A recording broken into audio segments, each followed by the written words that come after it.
Halo, selamat pagi kepada semua pelajar. Selamat datang ke kelas PN Cikgu Kiong.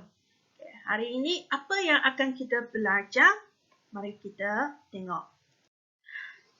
Ya, hari ini kita akan belajar pemahaman petikan umum.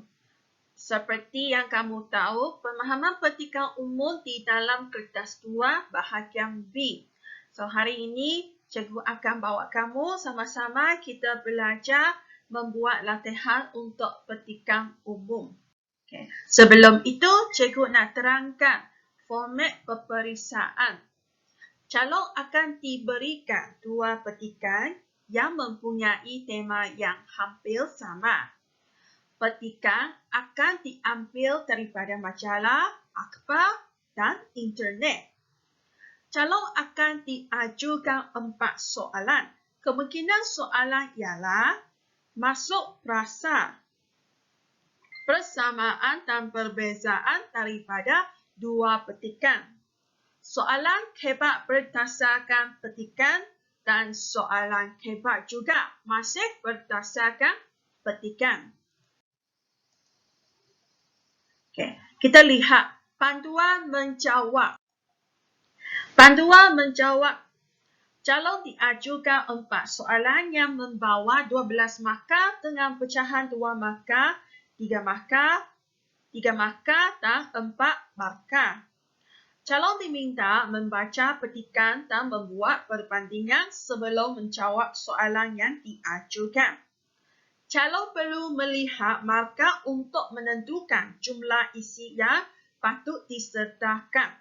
So, maksudnya kamu kena tengok berapa markah soalan itu, berapa isi kamu perlu tulis. Sekiranya 3 markah, perlu kemukakan 2 isi. Sekiranya 4 markah, perlu kemukakan 4 isi. Atau 2 isi dengan huraian. Maksudnya di sini, 2 isi, 2 huraian. 1 isi, 1 huraian. Lepas itu, 1 isi, 1 huraian. Okay? Huraian yang baik perlu menyatakan SUKA, iaitu supaya, untuk, kerana, agar. Okay? Yang ini adalah untuk jawab soalan khebat. Baiklah, sekarang kita akan pergi ke latihan. Mari kita sama-sama menyiapkan latihan untuk petikan umum ini. Okay. Tema dia ialah pencemaran alam. So, sama-sama kita bacakan untuk bahan 1 ini. Sejak belakangan ini, rekod kualiti alam sekitar di negara ini menunjukkan kemerosotan baik dalam soal kualiti air, udara, sambasara atau tanah. Profesor Datuk Dr. Muhammad Ekwan Toriman menyatakan 25 patang sungai dilaporkan tercemar dengan Johor mencatat kadar yang tertinggi diikuti Pulau Pinang dan Melaka. Pembangunan negara yang besar dalam pelbagai bidang turut menyumbang kemerosotan kualiti alam sekitar. Hari ini tambah kita sedari hubungan antara kesihatan dengan keselamatan terutama bagi masyarakat bandar kian terancam. Kualiti udara negara juga terjejas akibat pencemaran yang berpunca daripada asap habuk gas karbon dioksida, monoksida dan metana. Bahkan mengandungi virus serta kuman yang boleh menyebarkan penyakit melalui pernafasan, sentuhan atau pendedahan secara langsung. Pertambahan jumlah penduduk di negara ini turut menyumbang peningkatan pencanaan sambasara terutama di kawasan bandar. Secara semula jadi, alam sekitar boleh mengerap pencemaran jika kuantitinya sedikit. Okey, kita sudah baca bahan 1 berkaitan, tema dia berkaitan dengan pencemaran alam. So, sekarang kita akan tengok bahan yang kedua. Okay. Bahan yang kedua dia dipetik dari akhbar, saya rasa, Sinar Harian. Okay, kita tengok. Di Sungai Pedani, suspek yang membakar tapak pelupusan sampah di Semeli sehingga mengakibatkan kebakaran besar sejak 5 hari lalu ditahan ketika sedang membakar kabel kira-kira pukul 2 petang tadi. Ketua Polis Daerah Kuala Muda, Penolong Pesuruhjaya Azli Abu Shah berkata suspek berusia 35 tahun ditahan kerana disyaki menyebabkan kebakaran di tapak pelupusan sampah terpabrik. Setakat ini, lelaki itu mengakui telah membakar longkokkan sampah bagi mendapatkan tembaga dan barangan bernilai, katanya. Beliau berkata, hasil laporan bomba mendapati terdapat unsur-unsur jenayah khianat hasil daripada tangkapan suspek itu. Beberapa kilogram tembaga dan wayar yang dicuri turut dirampas. Katanya, suspek akan diraman bagi membantu siasatan. Hasil ujian air kencing mendapati lelaki terbabit positif dadah jenis morfin. Siasatan akan dijalankan mengikut Seksyen 447 Kanun Kesesaan dan Seksyen 29A Akta Alam Sekitar.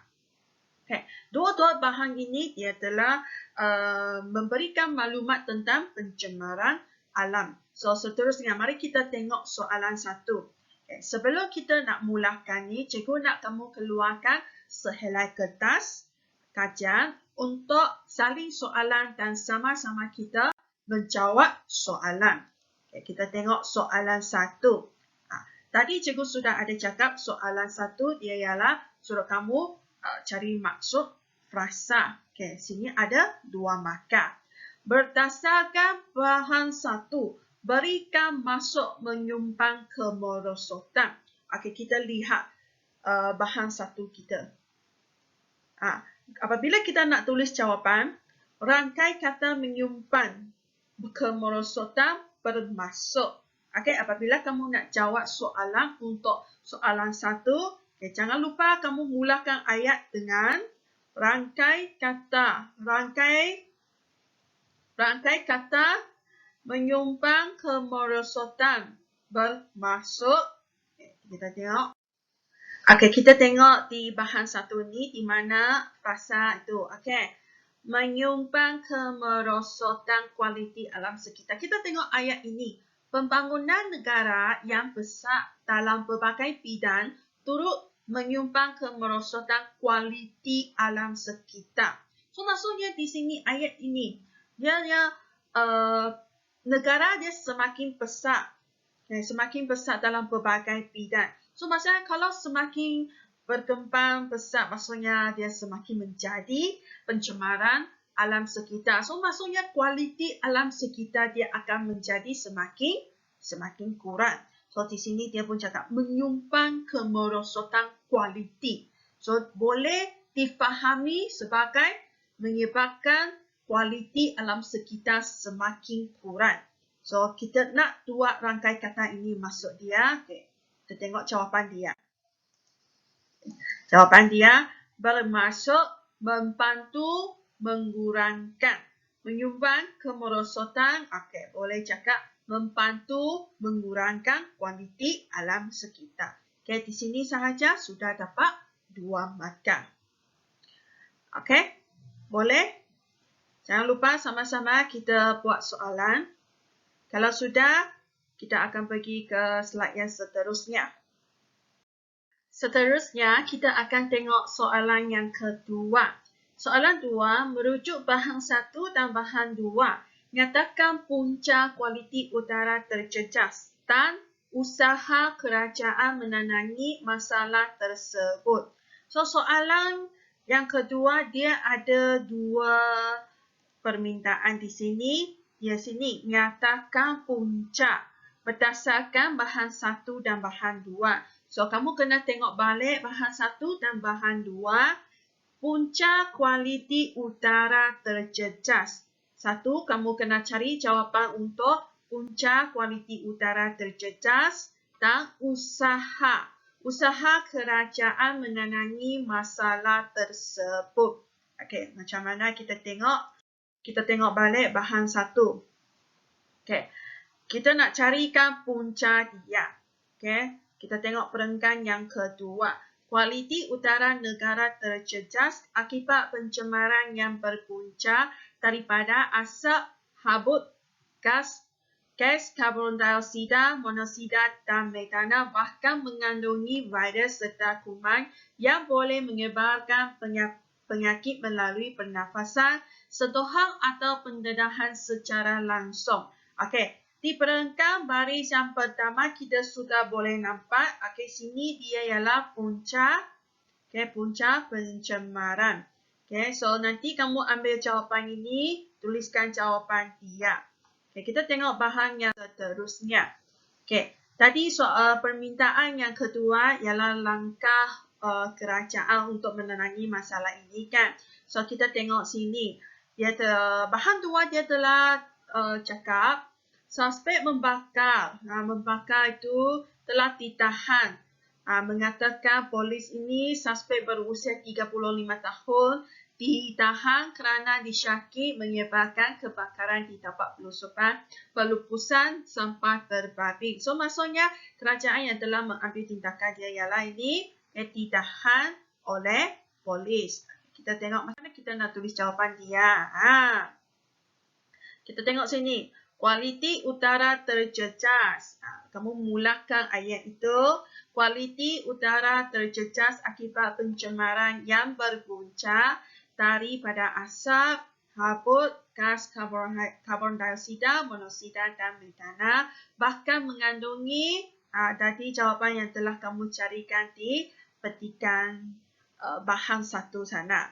So, yang jawapan untuk kedua ini, usaha kerajaan menerangi masalah tersebut dengan menangkap suspek yang tadi jawapan kamu sudah carikan di bahan yang kedua, menangkap suspek yang disyaki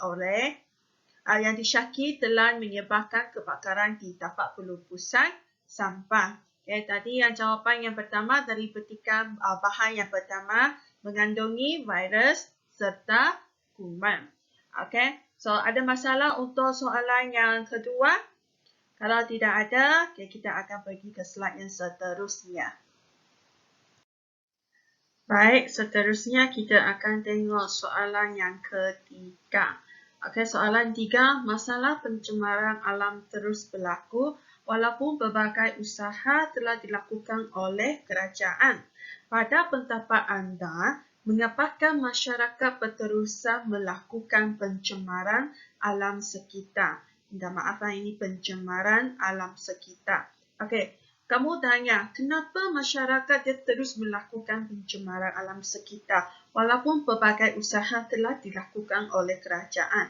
Contohnya telah mengadakan kempen kesedaran, membuat iklan-iklan, mengenakan hukuman ataupun dendaan. Tapi masyarakat masih terus melakukan pencemaran alam sekitar. Kenapa? Dapat kamu fikirkan kenapa masyarakat dia terus suka mencemar alam sekitar seperti membakar, membuat sampah sarang di merata-rata, ataupun adakah kamu ialah salah seorang daripada masyarakat tersebut? Kita tengok.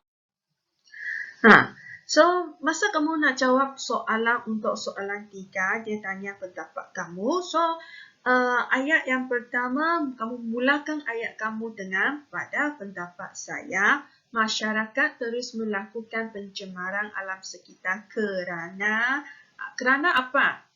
Apa yang kamu boleh fikirkan? Tidak mempunyai kesedaran yang tinggi? Ya, orang yang macam mana yang tidak mempunyai kesedaran tinggi? Biasanya orang yang mementingkan diri sendiri. Orang yang mementingkan diri sendiri tidak mempunyai kesedaran yang tinggi.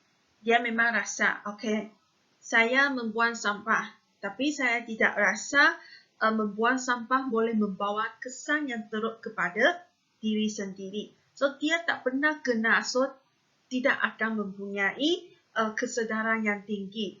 Jadi, orang jenis ini kita panggil orang yang sangat mementingkan diri sendiri. Jadi, orang yang macam ini, dia akan terus melakukan pencemaran alam sekitar. Kalau dia telah melakukan pencemaran alam sekitar, so semestinya anak-anak dia ataupun kemungkinan kawan dia akan terikut-ikut dengan tingkah laku dia. Jadi semakin ramai orang melakukan pencemaran alam sekitar. Dan seterusnya, tidak takut dengan dendaan yang diberikan. Adakah? Ada kemungkinan ini kah? Ya, ada. Ya, mungkin kalau kamu membakar merata-rata, mungkin kamu hanya ditangkap lepas tu didenda sebanyak RM1,000 sahaja ataupun duduk penjara 6 bulan sahaja. Mereka macam, okey, saya bayarkan dendaan ini. Lepas tu saya duduk penjara selama 6 bulan, saya keluar lagi. Macam tidak ada apa-apa akibat yang teruk kepada mereka. So, terutamanya dengan dendaan itu, dia rasa masih mampu membayar dengan dendaan yang rendah. So, dua-dua ini, yang ini boleh menjadi salah satu punca dia. Masyarakat dia terus melakukan pencemaran alam sekitar. Okay, macam mana kamu nak tuliskan ayat dia itu? Okay. Sama-sama kita tuliskan jawapan dia. Pencemaran alam terus berlaku. Di sini depan kamu boleh tambah juga pada pendapat saya. Sebab soalan ini dia tanya pendapat kamu. So, kamu cakaplah pencemaran alam terus berlaku disebabkan oleh masyarakat bersikap mementingkan diri sendiri kerana kamu boleh mungkin cakap kerana belum merasa kesan itu terhadap diri sendiri. Yang seterusnya, hukuman yang dikenakan bayaran yang sangat rendah. Jadi, masyarakat mereka tidak takut. Mereka rasa mampu bayar lagi. So, mereka terus melakukan pencemaran alam sekitar. Kita tengok jawapan dia. Ya, kerana merasakan kerosakan tidak memberikan kesan yang ketara kepada dirinya.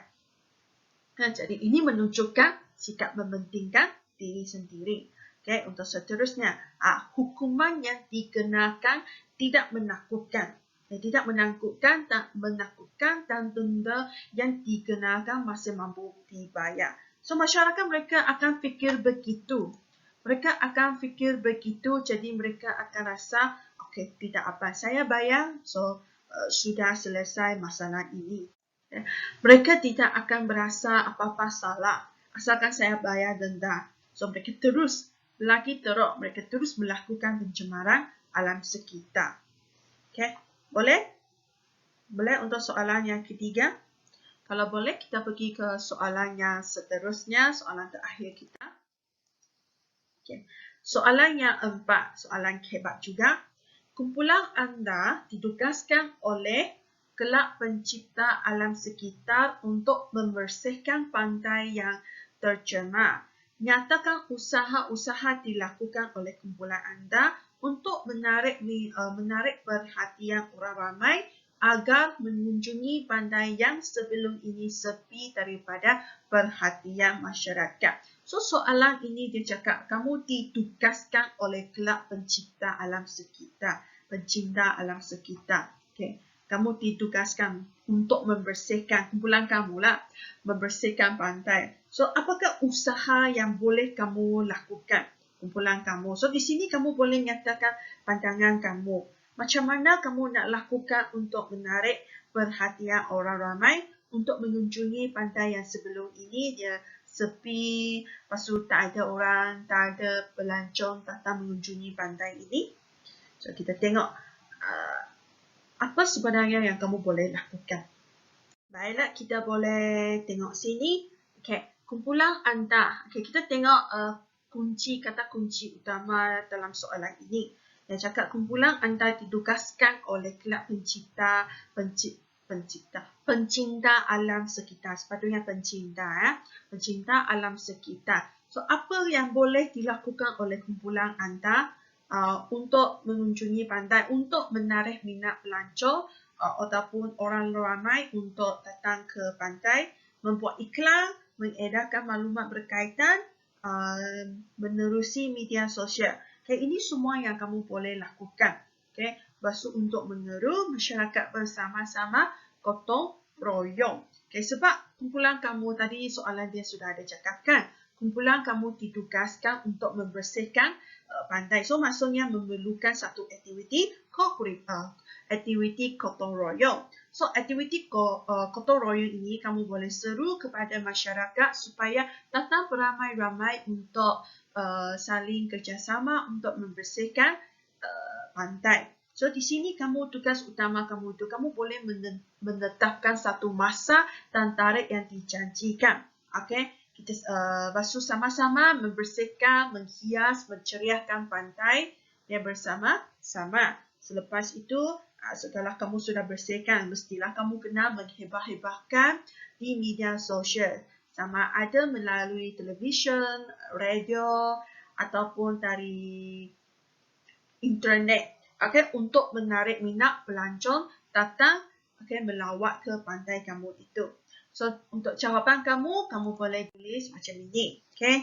Apabila kami memperoleh tugasan, sebab soalan ini tanya kamu kan. So, kamu kena jawab soalan ini dengan cara kami ataupun saya. Okey. Kami terus mengedarkan maklumat kepada penduduk setempat. Penduduk setempat menerusi media sosial dan risalah agar sama-sama mengadakan gotong royong membersihkan pantai pada waktu dan tarikh yang ditetapkan. Tadi cikgu sudah ada cakapkan, sebab kamu kumpulan ini tugasnya untuk membersihkan pantai. So, aktiviti yang boleh dilakukan ialah aktiviti gotong royong. Jadi, aktiviti gotong royong bolehlah kamu edarkan maklumat ataupun kamu secara menyeru penduduk setempat kamu itu datang sama-sama kita bersihkan pantai kamu itu. So, pada tarikh yang dijanjikan, kerja-kerja membersihkan pantai dan membina tempat istirahat dilakukan dengan panduan kaki tangan pihak berkuasa tempatan. Kamu boleh minta bantuan daripada pihak berkuasa tempatan untuk membina tempat istirahat seperti kalau ada keluarga mereka datang untuk berkelah di tepi pantai, mungkin kamu boleh sediakan tempat ataupun sediakan pontok di sana, sediakan tantas awan di sana. Kalau selepas mereka bermain air di laut sana, di pantai sana, mereka ada masa, mereka ada kemudahan untuk mereka untuk membersihkan diri mereka sebelum mereka balik. Okey, lepas tu persekitaran yang sudah bersih dan cantik, kami hebahkan dalam media sosial untuk menarik minat, untuk menarik perhatian pengunjung agar datang berkelah. Okey, boleh menarik perhatian pengunjung asing ke, pengunjung tempatan ke, hebahkan maklumat ini, hebahkan tentang pantai ini di media sosial, sama ada melalui internet, melalui televisyen. Bolehlah kamu lakukan satu hebahan-hebahan yang besar. So maksudnya saling kerjasama untuk menarik minat pelancong ataupun petadang untuk ke pantai sini beraktiviti pantai sana. Sama ada berkelah ke ataupun boleh buat apa-apa aktiviti keluarga juga. Okey. So ini sahaja soalan 4 soalan sudah kita siap. Cikgu harap kamu boleh faham, dapat cari jawapan, boleh memahami petikan, terutamanya soalan 1 dengan soalan 2, semestinya kamu kena cari jawapan di petikan. Sebelum kamu menjawab soalan, kamu kena baca betul-betul kedua-dua bahan itu, supaya kamu betul-betul dapat cari jawapan di dalam dia. Untuk soalan 3 dan soalan 4, jangan lupa itu tulis guna pendapat kamu sendiri. Itu dikatakan soalan kebak. Soalan kamu asalkan tepat logik dengan soalan kamu itu, mesti dia ada markah. So, jangan risau kalau jawapan kamu logik, betul, tepat dengan soalan yang minta itu, mesti ada markah untuk kamu. Untuk jawab soalan, sama juga menulis ayat yang gramatis. Ada subjek, ada predikat. Jangan kamu tulis ayat bergantung di sana. Faham? Kalau faham, so sekian daripada cikgu. Kelas kita sampai hari ini. Sampai sini sahaja. Sekian. Terima kasih. Sudah selesai dengan kelas kita ini. Cikgu harap semua orang boleh faham. Dan jangan lupa siapkan latihan kamu di dalam kertas kajian. Terima kasih. Kita akan jumpa pada kelas yang seterusnya. Terima kasih. Selamat tinggal. Bye-bye. 再见.